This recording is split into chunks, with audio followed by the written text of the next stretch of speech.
আপনি যদি আজ প্রতিবাদ না করেন তবে কাল আপনার পরিবারের কেউ যখন এই ভেজাল খাবারের বলি হয়ে হাসপাতালের বেডে শুয়ে থাকবে তখন আফসোস করার জায়গাটুকুও পাবেন না। আসসালামু আলাইকুম। একটা তিতা সত্য কথা বলি, বিশ্বের ভেজাল খাদ্যের রাজধানী কোনটা জানেন?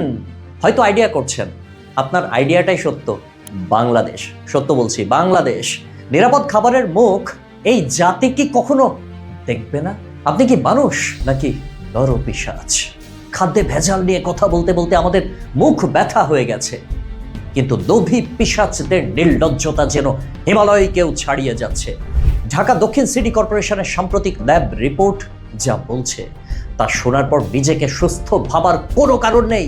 আপনারা যারা নামি দামি ব্র্যান্ডের লোগো দেখে তৃপ্তির ঢেকুর তুলতেন, তাদের জন্য এক বালতি করুণা।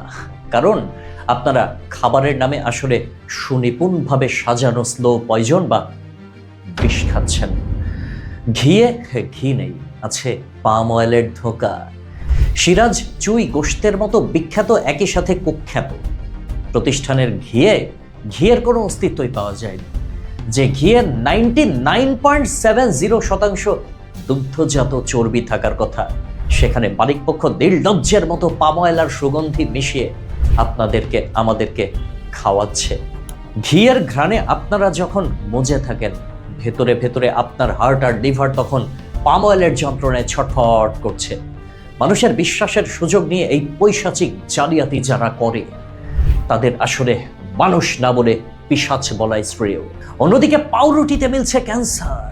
সকালের নাস্তায় যে নরম তুলতুলে পাউরুটি আপনারা খাচ্ছেন, হ্যাঁ, তা নরম করার গোপন রহস্য কি আপনি জানেন? নিউ আনন্দ বেকারি ও আইডিয়াল হোমমেড ফুডের মতো প্রতিষ্ঠানগুলো এতে ব্যবহার করছে পটাশিয়াম ব্রোমেট। মজার ব্যাপার হলো, এটি কসমেটিক্স তৈরির উপাদান। আপনার সুন্দর চেহারায় যা মাখার কথা তা পাউরুটির সাথে আপনার পেটে ঢুকিয়ে দিচ্ছে এই পশুরা। খাবার শেষে যে বোরহানি দিয়ে হজমের কথা ভাবেন, সেই বোরহানিতে প্রোটিনের কোনো ছিটে ফোটাও নেই। নামকরা রেস্তোরাঁগুলোর এই নাম আসলে একটা মরণ ফাঁদ।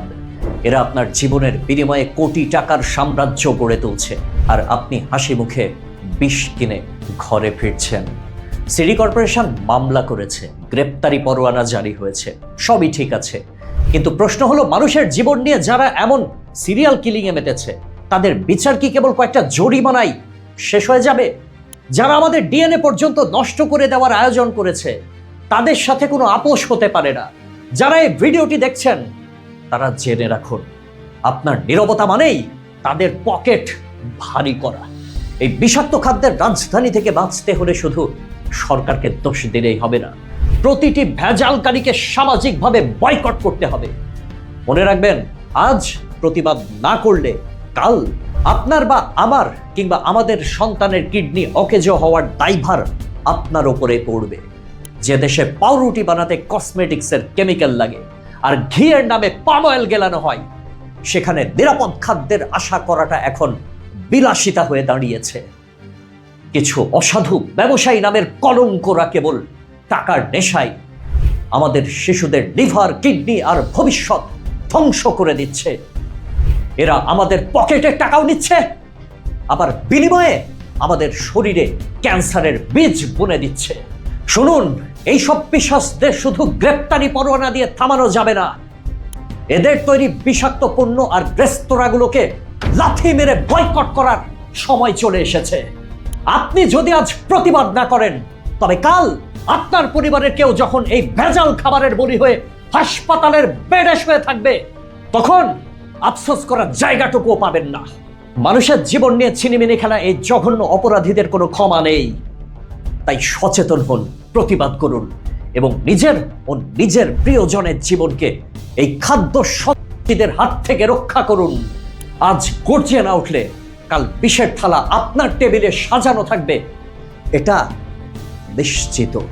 তাই সিদ্ধান্ত আপনার, কি করবেন। আল্লাহ হাফেজ।